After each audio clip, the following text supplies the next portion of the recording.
Good day, everyone. This is Seewing Yee from the Yee Real Estate Network. Thank you for attending this next educational module. And this module is creative real estate investing using your IRA. And my speaker is Mr. Bill Neville from Entrust Group, who happens to be in headquarters in Oakland, California, out in our neck of the woods. So anyway, I know Bill presented our live event about a week ago, and we really enjoyed his great live presentation. And however, the remaining 99% of our members still have not heard Bill's presentation. So without further ado, Bill is going to spend approximately 30 minutes to go over the benefit of using your self-directed IRAs to buy investment real estate. So Bill, take it away, my friend. Okay, thanks, Seewing. So that's me. This is the title of the presentation, Creative Real Estate Investing Using Your IRA, and I am Business Development Manager with the Entrust Group. So before I get started, I do have to put this up to point out that I will not, Entrust Group, and in this presentation, I will not be giving any investment advice or endorsing or promoting any particular investment, including I'm not promoting the idea of investing in real estate. I'm simply educating about if you want to invest in real estate inside your retirement account, this is the way to do it. So any investments that you do choose to do, we highly encourage you to discuss with CPAs, financial advisors, attorneys, anybody in your life who you feel confident and comfortable with discussing investing, but it's not going to be Entrust that gives any advice. We are not advisors. We are administrators and custodians of what are called self-directed retirement accounts. And just real quickly, a little bit about the Entrust Group. We have been in business since 1981, so it's actually about 38 years that we've been in business, and we have about $3.5 billion in investor assets. So we need to update that screen, but that's about how much we hold. And we have about 22,000 account holders right now that hold accounts with Entrust. The majority of our staff are certified IRA service professionals, including myself. We're headquartered in Oakland, California, but we do have offices throughout the United States. We have our Precious Metal Center is in Reno, Nevada. I have a counterpart, a business development manager who works out of an office in Southern California that handles that region of the country, the Southwest region of the country. I handle the Northwest region of the country over to Illinois. We have a business development manager based out of New Jersey who handles the Northeast from the top of the Northeast over to Ohio or Michigan and down to like Virginia. And then we have somebody based out in Nashville, Tennessee who handles the Southeast part of the country. So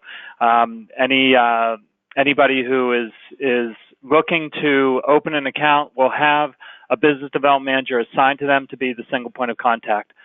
We focus on education. We're the only company in our space that has a national continuing education program that provides 2 CE credits. We have one for CFP, Certified Financial Planners. We have one for CPAs, and we have one for realtors. The one for realtors is state specific, so you have to be in a specific state that we have the allowance to provide the credits. And that's about enough about Entrust. Let's get into what is a self-directed IRA and what are we going to be doing. So what is a self-directed retirement account? Specifically real estate IRAs, we're going to get into that. What are the benefits for real estate professionals if there's any realtors attending? What are the different options and restrictions that you can invest in a retirement account? Some rules around disqualified persons and prohibited transactions, that's important to know. What are the different ways you can fund an IRA? Some transaction examples, then how to get started. And typically we have a Q&A at the end, but since this is just being recorded, unless Seewing has a few questions he wants to ask, then we probably won't have that. So what exactly is a self-directed retirement account? When you hear the term self-directed IRA, it essentially means 2 things. It is an account in which you as the account holder are in charge of making all the investment decisions. So as I mentioned earlier, Entrust does not advise you. We do not sell you any particular investments. We do not advise you on what to invest in. However, you're not limited to investing in just publicly traded stocks, bonds, and mutual funds when you have your account with a self-directed IRA custodian.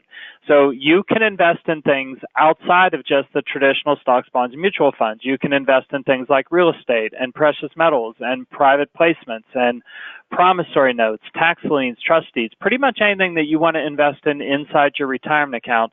The IRS allows you to. You're allowed to invest in other alternative assets, but the custodian you have your account with has to be willing to hold whatever asset it is that you want to invest in. So most people who have a retirement account, whether it's a 401k or a pension plan or an IRA or a 403b or any type of retirement account, they typically have it with a bank or brokerage firm like a Charles Schwab or Merrill Lynch or Fidelity or Wells Fargo or any of those companies. They all will hold and be custodians for retirement accounts, but from an investment standpoint, they limit you to only investing in publicly traded stocks, bonds, and mutual funds. So if you have an account with, let's say, Fidelity or Charles Schwab or Edward Jones, and you want to invest in real estate, and you go to them and say, I want to buy this rental property, I want to use this retirement account and buy this property that I found is an investment property, they would tell you that they don't do that. They might even tell you that you're not allowed to do that. That would be incorrect if they told you that. You're allowed to do that. You just have to have your account with a custodian who's willing to hold those investments. So that's where Entrust comes in. Those custodians, those banks and brokerage firms aren't willing to hold things other than publicly traded stocks, bonds, and mutual funds. So for that reason, most people who have a retirement account think the only thing you're allowed to invest in are publicly traded stocks, bonds, and mutual funds, but that's obviously not the case. You're allowed to invest in other things. The custodian that you have has to be willing to hold it. So that's where bullet 3 is. All securities investments are held in an account administered by a custodian or trustee. When you have a retirement account, when you have an IRA or a 401k, the custodian has to be the entity that holds the cash, processes the investment, processes the transaction, and holds the investment on behalf of the retirement account. So when you buy a stock or a mutual fund inside your Fidelity retirement account, Fidelity is holding custody of that stock or mutual fund on behalf of your retirement account. So if you want to invest in real estate, buy a rental property, then Entrust Group holds title on that property for the benefit of your retirement account. So it's the account that ends up owning that property the same way it's the account that owns any stocks or mutual funds that you invest in. So what are the benefits of self-direction? Well, the first one, the most obvious one, is you get to make your own investment choices. So when you have an account with a bank or brokerage firm, they're going to give you a list of mutual funds, and they're going to say, these are what you can invest in inside your account with us. Or if you have a 401k with a company that you work for, usually they're going to give you a specific list of funds that you can invest in, or you can buy publicly traded stocks. But they're limiting you to publicly traded stocks, bonds, and mutual funds. They're probably also going to advise you. They're going to give you advice on, they'll find out what your risk tolerance is and what your age is and have a conversation with you, and then they'll recommend a handful of funds or so that for you to invest in. But in reality, you're allowed to invest in other things. And so through a self-directed IRA, if you want to invest in real estate, if it's something that you're educating yourself about, or if you have a startup company that you're aware of that you think would be a good investment, or if you want to use your IRA to lend money, you can use your IRA to lend money. You can be the bank. All of those things are allowed. And it gives you the flexibility to make your own investment decisions on these different types of investments and not just be limited to stocks, bonds, and mutual funds. So it allows diversification, right? So when you have a broker that's recommending 4 or 5 different funds and telling you that you're really well diversified because you have a small cap fund and a large cap fund and an international fund, and they say you're really well diversified, but the chances are that those are primarily still invested in the stock market. And when the broader market goes up, then all the funds go up, and when the broader market goes down, they all go down. And so it's basically going to flow depending entirely on what the stock market does. And maybe you have some bonds in there as well that might react a little bit differently. But if you hold real estate, or if you hold precious metals, or if you invest in a private company, or you do promissory notes or tax liens, trust deeds, like all of those things, they aren't necessarily going to move in the same direction as the market will. And so it gives you an opportunity. Self-directed retirement accounts give you an opportunity to truly diversify your retirement account instead of just having a handful of different funds that are all invested in the stock market. And then finally, you get the tax benefit. So when you buy real estate, When you buy real estate outside your retirement account and you want to sell that property, or if you get rental income that's coming in, you have to report that on your taxes and pay taxes on it. Now, you get to write off certain things like depreciation, so you might end up taking a tax loss, or you might not end up getting as much taxable income. But when you go to sell that at the end of the year, you have to, or at the end of the time that you want to sell it, you either have to add the depreciation back in and now pay taxes on it, or you have to 1031 exchange it for another property, which means you're constantly invested in real estate.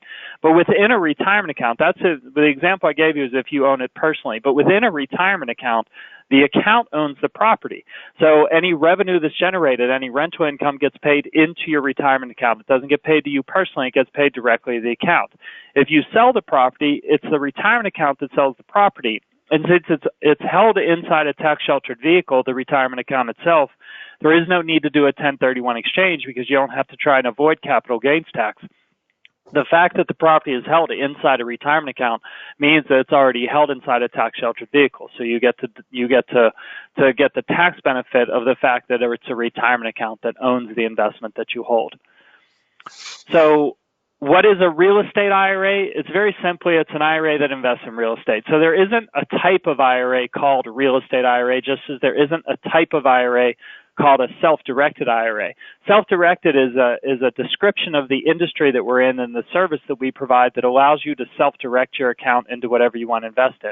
And then the same thing if you hear the term real estate IRA, it's just simply a real estate that holds or simply a retirement account that holds real estate.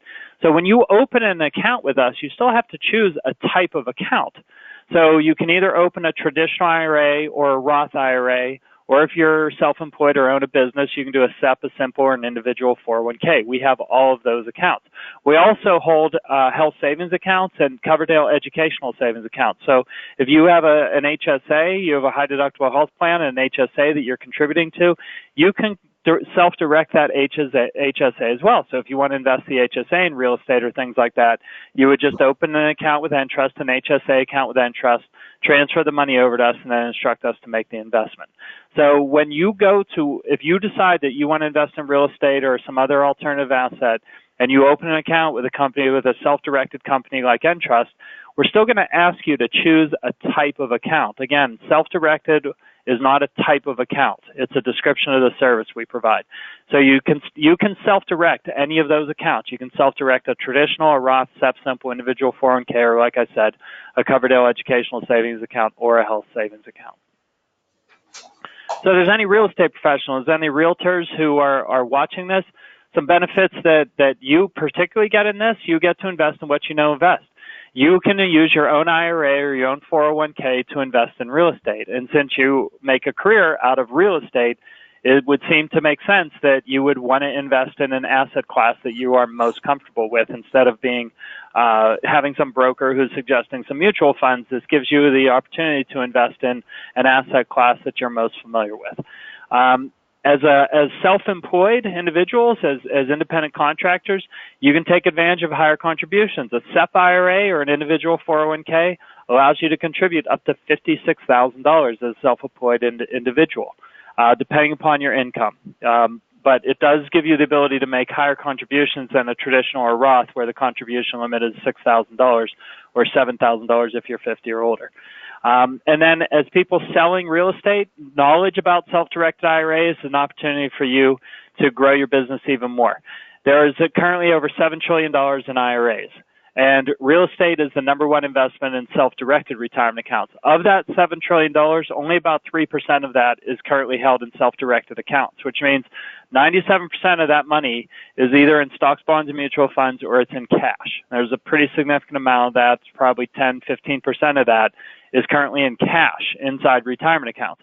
So if you have people in your life, you have your clients or people that you know who might want to invest in real estate but don't think they have the money to do it, well, they might have it inside their retirement account. So it's an opportunity for you to sell additional properties and close more deals. So you can tap into a new market of real estate investors.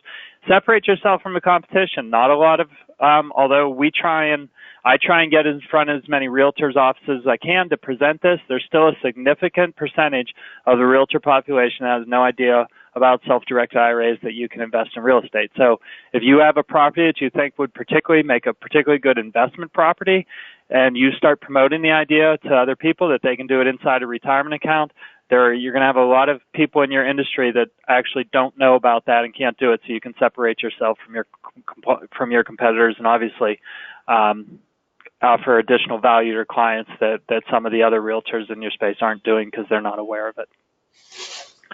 So what kind of real estate can you invest in inside a retirement account? Well, almost anything. I'm going to put that bullet point down there, not just from a standpoint of real estate, just in general. You can invest in almost anything inside your retirement account. Real estate is easily the most popular, but we get a lot of people who are investing in private companies like LLCs, limited partnerships, investing in startup companies, doing tax liens, trust deed investments, offshore real estate. We've had people invest recently in cryptocurrency funds, people investing in the cannabis industry, whether it's real estate in the cannabis industry or cannabis industry companies that people are investing in. We had somebody invest in a racehorse one time inside their retirement account, in cattle, in an airplane, private airplane. I mean, these things, as long as those assets are being used for investment purposes only and not for personal use. So if you buy property inside your retirement account, it has to be for investment purposes only. You can't use it as a vacation home or a second home. But as long as you're planning on using it for real estate or for investment only, then you can invest in almost anything inside your retirement account. What can you not invest in? This is what you can't invest in: collectibles, life insurance, and S corporations. So collectibles, as it says there, any work of art, an antique, metal or gem, other than there is, as you can see, exceptions: gold, silver, platinum, and palladium bullion of a certain purity. So it's based on the finest. So there's investment grade gold or silver, and then there's coin collections. And your IRA can hold investment grade metals, but it can't invest in a coin collection. So same thing there, any stamp or coin, that would be considered collectible. Then alcoholic beverage, like wine, right? Some people hold wine that can appreciate in value, but that's not allowed to be held inside a retirement account. Now, as like it says, any work of art, you can't buy art and hold it inside your retirement account, but you could invest in an art gallery inside your retirement account. You can't hold a wine, for example, but you could invest in a winery, as just an example of investments that you can do inside your retirement account. And then again, life insurance, and then S corporation. It's based on how S corporations file their taxes that IRAs are prohibited from investing in them. So you can invest in an LLC, an LP, a C corp, like any type of corporation you can invest in other than S corporations. So we're going to get into talking about what's considered a prohibited transaction, and prohibited transactions are particularly associated with a disqualified person. So there are certain people that your IRA is not allowed to do business with, essentially, and those are considered disqualified persons. So you, your spouse, your ancestors, so you as the account holder, the account holder's spouse, the account holder's ancestors, so parents, grandparents, the account holder's lineal descendants, so children, grandchildren, great-grandchildren, et cetera, spouses of lineal descendants, so if you have kids that get married, and then a fiduciary of your account. So if you have a CPA or somebody like that would be considered a disqualified person to your IRA.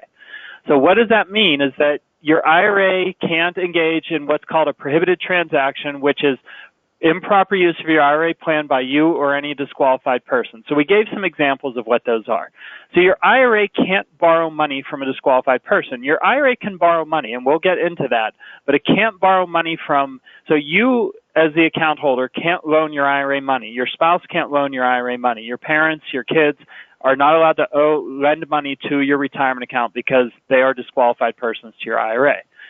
If you have an IRA, if you have a property, you've used your IRA and you've bought a rental property and your IRA owns that property, and someday you want to sell that property, you can obviously do that, but you can't sell that property to a disqualified person. So you can't sell the property to yourself, your parents, etc. Right? You can't use your IRA as security for a loan. So if you have a property held inside your retirement account and you want to go to a bank and borrow money to buy another property, you can't use that property held inside your IRA as collateral to personally borrow money, right? The IRA itself can borrow money, but you as an individual, can't go and make a personal loan, borrow money personally from a bank or a lender, and use your IRA or any assets held inside your IRA as collateral for that loan. And then buying a property for personal use, right? So if you want to buy property inside your retirement account, it has to be for investment purposes only. So a disqualified person is never allowed to stay in that property or do work on that property, do physical labor on that property. So if you buy a property using your IRA, you, your spouse, your ancestors, your lineal descendants, kids, etc., can't ever stay in the property or do work on that property. So I thought I had one more bullet coming up. So I'm going to show you some funding options, some different ways that you can use your retirement account to buy real estate or any other investment for that matter, but we're focusing on real estate. Direct purchase using cash. You can partner your IRA with other investors. You can use leverage or debt financing. In a sense, the IRA can borrow money. And then finally, you can establish an LLC and have your IRA invest in an LLC and have the LLC invest in something. And I'll explain when we get to that how exactly that works. So let's use the most obvious example. The most frequent example is a direct purchase. It's the simplest, it's the quickest, and you're simply using cash inside your IRA to buy a property. So in this example, we're out here in Northern California. People buy investment properties up near Lake Tahoe to go up there and ski and spend a weekend, et cetera, et cetera. But you decide you want to use your IRA to buy a rental property up near Lake Tahoe. So the entity that's buying that property is your retirement account. So when you drop the purchase contract and on all the closing documents, and ultimately title on that property is not owned by you, right? If your name happens to be Jay Smith, you're not buying the property, your retirement account is buying the property. So the entity on title would be the Entrust Group for benefit of J. Smith, IRA account number, then whatever your account number is with us. So the FBO stands for benefit of. So the custodian of your account, it holds title on that property. So the purchase contract and all the closing documents, when it shows who the buyer is on that property, it's not your name, it's the Entrust Group, FBO, your name and account number. For the contract, we have to sign the document on behalf of the IRA, but we do ask our account holder to add what we call their read and approved signature. So on the signature line, on that purchase contract and on any closing documents, it's going to list the Entrust Group, FBO, your name and account number as the buyer, Entrust as custodian of the account, signs on behalf of the IRA, but part of our business policy, we ask our account holders somewhere in the margins of that agreement to just sign with what we call a read and approved signature. Just write the words read and approved and sign next to that. So if there's any earnest money deposit that must be paid to hold that, it's got to be paid from the IRA, not you personally. You're not writing checks from your personal savings. You're writing checks from the retirement account, and it's the custodian, Entrust, that's writing those checks because we're holding the funds on behalf of the IRA.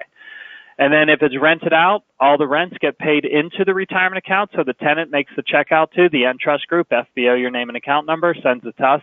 We deposit into your account. Any expenses like property taxes, insurance, maintenance, things like that, get paid from the account. So you send us the bill and we pay it from the account. So all income generated from the investment and all expenses associated with the investment must flow into and out of the account because it's the account that owns the property. And as I mentioned earlier, a disqualified person can't stay there, can't use it as a second home or a vacation home, and you can't provide sweat equity. You can't do work on it. You can't do physical labor on it. So if you want to, do work on the kitchen, or if you want to paint it, or even cut the grass or anything like that, you have to have non-disqualified third parties do that work. And then if you're hiring a contractor to do any of that work and they're charging expenses, there's a fee to be paid for that. The account has to pay that expense. The account has to pay for the work that's being done. All right, second option, besides using cash, your IRA can partner with others on an investment. It can partner with other IRAs, it can partner with your own personal funds, or it can partner with other people's IRAs or funds. So the ownership is proportionate to the investment percentage for each partner. So in this example, somebody's has a son or daughter that's going off to college, and so they decide they're going to use their retirement account to purchase a rental property up in that city. So UC Davis has a University of California Davis branch. And so in this case, husband and wife IRAs are going to partner with each other. Now this is, it says, permitted at time of purchase only. Now remember I mentioned that there are disqualified persons and prohibited transactions. So if a husband's IRA owned a property 100% and said, well, I want to add my wife's IRA on as a partner, that's prohibited because the IRA is a disqualified person to the other IRA. The husband and wife are disqualified persons to each other. So if one IRA owns an investment, the other IRA is not allowed to come in as a partner after the process has been, after the account already owns an investment. But in the case of a new investment, and you want to partner your IRA with perhaps your spouse's IRA or your own savings, for example, you're allowed to do that as long as you're doing it at the time of a new purchase. So this property is being bought from a non-disqualified third party, and they're going to partner their IRAs so that each IRA becomes a percentage owner in that property. So in this case, we're going to say, and it could be any percentage, but in this example, each IRA is going to invest 50% of the purchase price. So property is being bought for, let's say, $200,000, $100,000 coming from the husband's IRA, $100,000 coming from the wife IRA, which means the title is held in the names of each IRA with a listed owner percentageship. So it'll be the Entrust Group FBO, the husband's name and account number, as to an undivided interest, 50%. The Entrust Group FBO, the wife's name and account number, as to an undivided 50% interest. So what that means is that each IRA owns 50%. Each IRA is responsible for 50% of the expenses. Each IRA receives 50% of the income, because in this example it's 50-50. Now again, you can do any percentages. You can do 80-20, 90-10, 70-30, etc. But whatever percentage you establish when you buy the property, then each retirement account is responsible for any expenses at that percentage, and when it's rented out, each account receives its percentage of income generated from that property. And in this example, their daughter is going off to college at UC Davis. The daughter is not allowed to stay there. She can't stay there for free. She can't stay there for fair market value. She can't stay there, right? Because the daughter is a disqualified person to each of their retirement accounts. Okay, third option of a way that you can use your retirement account to buy real estate is through debt financing. There are financial institutions that will lend your retirement account money in order to buy property. So what that means is that it has to be a non-recourse loan. What that means is that the borrower, which will be the retirement account. So on the loan documents for the lender, the bank is going to draw up a mortgage note, and on that document, the borrower will be the Entrust Group FBO, your name and account number. It's the account that is the borrower. The rule is that has to be a non-secure or a non-recourse loan. So what a non-recourse loan means is that if the loan were to default, if the account were to default on the note and doesn't pay the loan back, the only recourse that the lender has is to foreclose on the property. They can't go after you personally. You're not allowed to have any personal guarantees in that loan document. And they can't go after any other assets in your IRA, and they can't go after any of your personal assets. Again, because you personally are not the borrower on the property. The retirement account is the borrower. So a non-recourse loan is a note secured solely by the property. And in case of default, the lender can only seek to claim the property, can't go after any other assets. Typically, we see a loan to value is going to be a little more strict. You're not going to be able to put 20% or 10% down. It's usually more like 30 or even 40% down is what they're going to look for. Credit check is not applicable. You're not the borrower, so why run a credit check on you when you're not the borrower? It's the retirement account that is the borrower. And then what is known as unrelated debt financed income tax may apply. So if you generate income from the investment and a percentage of that income is generated from borrowed money, that percentage of income that came from borrowed money, net income, may be subject to what's called UDFI, unrelated debt financed income tax. So that's another expense, just like property tax is an expense. It's an expense that your IRA may potentially have to pay to cover the income, to pay an expense on the income that was generated from the borrowed money rather than solely from the IRA money. I'm not going to get too into the weeds on UDFI.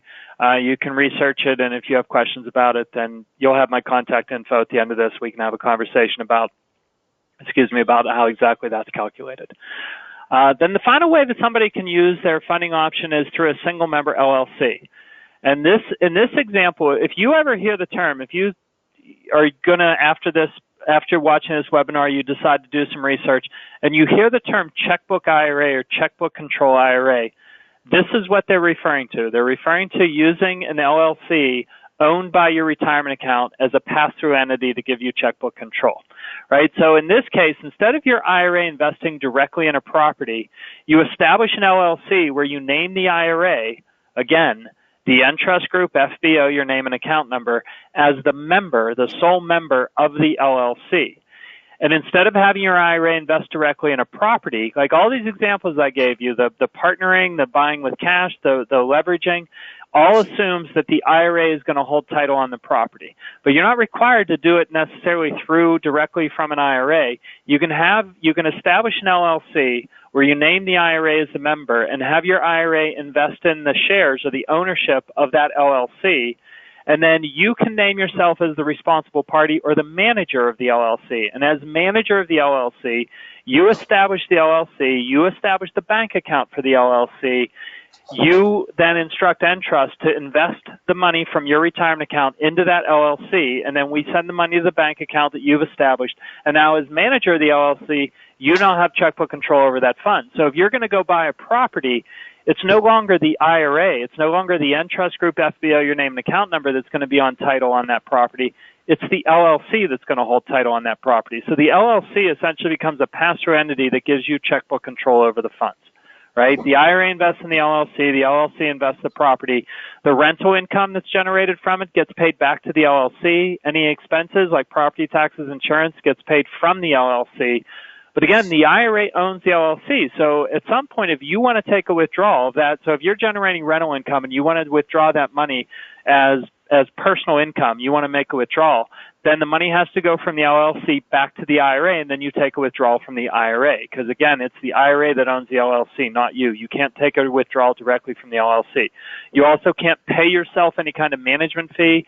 Like the only return on investment that you can get from that LLC comes from the property or properties or investments held inside the LLC, and that flows back to the LLC, and then from the LLC back to the IRA. So the advantages, as you've probably been reading, it affords you checkbook control. You have, instead of the Entrust as custodian holding the cash and writing the checks, you have the flexibility to write your own checks from the LLC. You have immediate access to the funds. You don't have to contact Entrust every time you need a check paid or an investment purchased. It can potentially save you on fees. Now, there are costs to having an LLC that you have to pay the state. There's probably going to be a cost to establish the LLC that you have to pay to the state. But from a standpoint of how retirement account custodians charge their fees, in our case, we have a per asset fee. We have a transaction fee. If you're no longer paying us as much of a per, if you have like one LLC holding multiple assets, then you're potentially saving on our fees because we have a per asset fee. And also, you don't have to pay us a transaction fee every time you process a new investment because it's the LLC that's processing it. So there's potentially savings on fees. Of course, that's offset by the fact that you will have some additional fees for the LLC that you don't have to pay when you don't have an LLC. The LLC will incur fees to the state. And then you get some limited liability protection from the LLC, although the IRA itself provides some limited liability protection as well. What are the disadvantages? Again, it's cost to create, so that's going to potentially offset some of the savings on fees. You're responsible for maintaining the records of the LLC. Once the LLC is established and Entrust funds the LLC, the asset that we hold inside the account is the LLC. Any transactions that funnel through the LLC, any purchases, any paying of bills, any income that's generated from it, is all flowing into and out of the LLC itself, and you as manager of the LLCs, you have to maintain good records for that. And then you may be, because it's an LLC, you may be subject to state taxes and filings. So a lot of times when you have an IRA that owns an LLC, because it's owned by an IRA, it's a disregarded entity, so there aren't typically taxes that have to be paid, but there are oftentimes reports that have to be filed. So you might have to file tax forms without necessarily having to pay taxes. And so what's the process of doing a self-directed IRA? Well, one is open an Entrust account. That takes about 10 minutes if you go to our website and open an account. click on Open an Account at the top of the screen. It won't take you more than about 10 minutes to open the account. To fund your account, you can either make an annual contribution, you can transfer over from an existing IRA, or you can roll over from a 401k, pension plan, 403b, or some other qualified plan. So again, these are retirement accounts. These are IRAs and 401ks, just like you have an IRA with 401k with Charles Schwab or Fidelity. From a legal standpoint, from a tax rule standpoint, from a contribution rule standpoint, from a distribution rule standpoint, all of those are exactly the same as a traditional IRA or Roth IRA or 401k with a traditional brokerage firm. The only difference is the assets that we are willing to hold that they are not. So you open the account, you fund your account. Transfer or rollover typically takes about 5 to 7 business days to transfer or rollover from most custodians. That varies per custodian. And then the final step is you instruct Entrust to purchase whatever investment is that you want to make. So you submit the investment documents to us, the purchase contract for the property, all the closing documents, and the name of the IRA. We review and process those investments. We review those documents, we sign them on behalf of the IRA, and we process those investments on behalf of your IRA. So to summarize, you have lots of different investment options inside a retirement account. It's up to you to figure out what you want to invest in. If you want to invest in a non-traditional asset, then you're going to need to have your account with a self-directed custodian like Entrust. As far as the ways you can invest, you can just use cash inside your IRA to buy it. You can also partner your IRA with other investors. You can do a single member LLC, or you can use non-recourse loans, debt financing. And then as a reminder, before you do any investment, make sure you do the due diligence. Note that Entrust as custodian is not going to do any research or due diligence on your investment. If you decide you want to invest in a private fund or in cryptocurrency or in a startup company, it's up to you to do all your own research and due diligence on that investment, because Entrust is not going to do any. We will process the investment per your instruction, but we don't do any research on your behalf. That's your responsibility. Same thing with managing a property. We don't manage the property for you. If you're going to have a property inside your retirement account, it's your responsibility to rent it out or hire a property manager or to get work that's done on it or collect the rent or whatever that needs to be done. We are administrator and custodian of the retirement account. We're not a property manager. We don't manage the property for you. Make sure you work with a good IRA custodian administrator. Work with a good realtor and title company, obviously. Make sure that when you go to buy property using your retirement account, you title that in the name of the IRA, that the purchase contract and all the closing documents are in the name of the IRA as the borrower. And then you're not required to have a property manager if you use your IRA to buy property, but it's a good practice. It's highly recommended because you don't want to cross that line of committing a prohibited transaction by, for example, receiving the rent and depositing it into your own account. That would be considered a prohibited transaction. Having a property manager to create that third party to ensure that you keep a distance from the transactions helps ensure that you don't commit a prohibited transaction. But again, it's recommended, but it's not required. You're not required to have a property manager inside your retirement account. And that is it. That's a quick, relatively quick, I guess, summary on what we call creative real estate investing inside your retirement account. There's my contact information. If you do have any questions, please don't hesitate to call me or email me. I'm going to give you a different phone number. That's my cell. If you want to call our office, it's 510-587-0950, and my extension is 237. I prefer you call that number if you do call. Seewing. Well, yeah, Bill, well, very, very good presentation. Very concise, very organized, very understandable. And each time I hear your presentation, I'm learning more and more that allow me to have more confidence in consulting with my member investors to educate them about the power of using their self-directed IRA to purchase real estate. So, yeah, so we're looking forward to working with you. We are definitely in the right fit, and our investors will look towards you as to do the custodianship for the IRAs, and we're looking forward to working with you and for future presentation and future live events as well. We're gonna invite you back, and hopefully down the road. Thank you so much. You are a great resource, powerful information. Thank you so much. And, all right, Seewing, thanks for inviting me. All right. Thank you. Have a good day. Bye.